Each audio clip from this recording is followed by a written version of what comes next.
These are the units that I'm going to use: Hero Hunter, Giorno, Lulu, and Guts. And then we have 2 farms. You're going to be relying on their passives because we can't use any active abilities. So this is Royal Capital. We're going to go ahead, Return by Death. Because we don't need any boost from our farms, we're going to just place our farms outside here. We don't necessarily need anything boost wise because we can't activate any of the active abilities. We're just going to go ahead and max farm first until the weird stuff comes up. So at this point, we can't do anything. We're just going to let them go ahead and melt. And what happens is it'll reset. So I don't know why they're running so slow now, but normally they're running crazy fast. Now our first placement is going to be Lulu right here. And then we'll go ahead and place Giorno right here because that's just where we need to place him. So we're placing him here.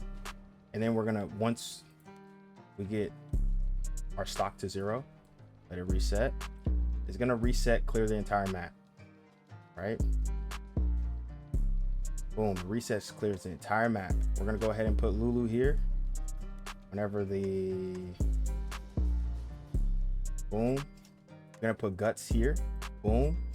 And then we're going to put Hero Hunter here, boom. Now everybody's in range and we just focus on farming again. Everybody's in a spot that I need them to be in. You can upgrade Giorno right here because he's a cheap upgrade just to do a little bit more damage. But you mainly want to focus on these farms for now. Once they get maxed out, anybody who got like cheap damage, you could upgrade them. Dang, nobody got one. So almost full farm here. Lulu's gonna do her thing. She's gonna spawn in her minions. Once we get full farm, we're gonna put all of our money into Lulu. Now, when we put all of our money into Lulu, we want to stop at upgrade 7. We don't need to max her out because we can't use any of the active abilities. So there's just no point of having that available. We don't need any of that. Now, as soon as we get her, I'll say to 180, you want to then max out Giorno because you want those bosses to come into his range because you want to stack this right here. So we're going to upgrade him and we're going to upgrade him to this passive here, Massive Tree Spout. Okay, we're getting a little lag. All right, so now he'll be able to, if this boss enters his range, he'll be able to time stop him, and then it kind of just keeps stacking. You see how this grows? You want that to grow for the boss, the main boss that we need to, that's gonna come. All right, so Lulu, we're gonna go ahead and put her on last. That's the key component. Leave her on last. Now, once she gets to upgrade 7, we don't have to touch her. We got her on last. Leave her on last. Now, Hero Hunter, we want to go ahead and get him to upgrade 5, and then we want to go ahead and put the rest of the money into Guts. We got 125k. Now we're gonna max out Hero Hunter before all the time runs out, but we want to put all of our efforts into Guts. And we want to put all of our efforts into Giorno, but he's okay because every time a new boss spawns, we'll go ahead and get those stacks. See that? It just keeps continuously stacking them. Now those stacks are good because it tells you how many seconds the boss will be time stopped when he actually spawns in. And you want the boss time stopped as much as possible, just because, I mean, for obvious reasons, y'all know why. You got to do damage to the boss and you want to be able to look at every time he stops him. The only downside, maybe I could just use move Guts up a little bit and watch how he like pushes him back and then brings him back in. But since Lulu's doing so much damage, it kind of like defeats the purpose. But that's okay because for the big boss, he has 100 trillion damage or something like that.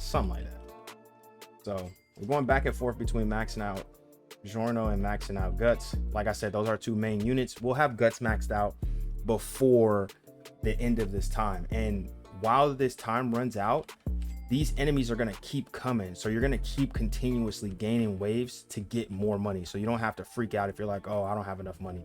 All right, so we're getting quite a bit. So now we can talk about the passives, right? So the passives that really help is this passive right here. It time stops the boss for 30 seconds, 100 cooldown per boss, right? 100-second cooldown per boss. So every time we get one boss, it's normally about 100 seconds before the next boss comes in. So you don't have to worry about that, right? And then with Guts, he has a crazy boss too, because I mean a crazy passive, because every time a boss enters, the boss takes 5% damage per hit, and then you can drain the boss's HP. It also deals 15% damage to the boss and applies bleed. So what we want to do is we want to have Guts maxed out to the point where as soon as that boss comes out that 85 trillion, he's going to take some hits. Now the boss is coming out, we want to go ahead and put the rest of our money in the Hero Hunter.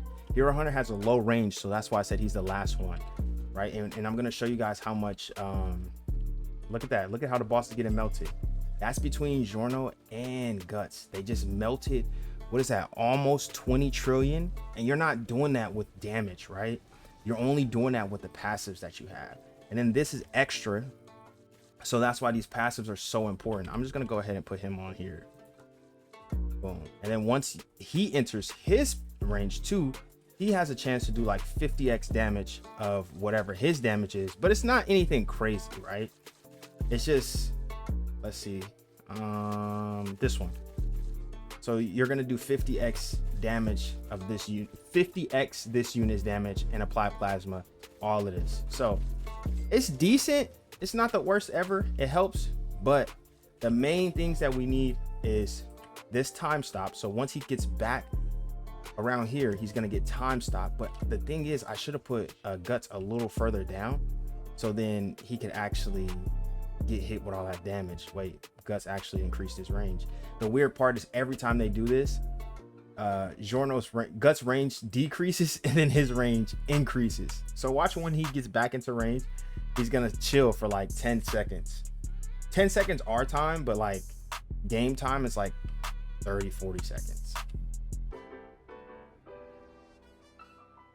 As soon as he hits it, boom, he's stuck. He can't move.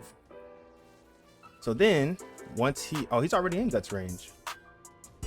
All right, so Guts should hit his major move too. So as soon as he starts moving,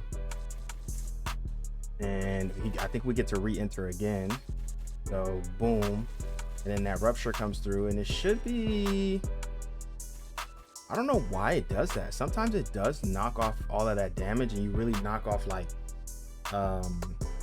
you knock off like 20 trillion, but then sometimes it doesn't. So, oh, you know what it might be? There it is. Okay.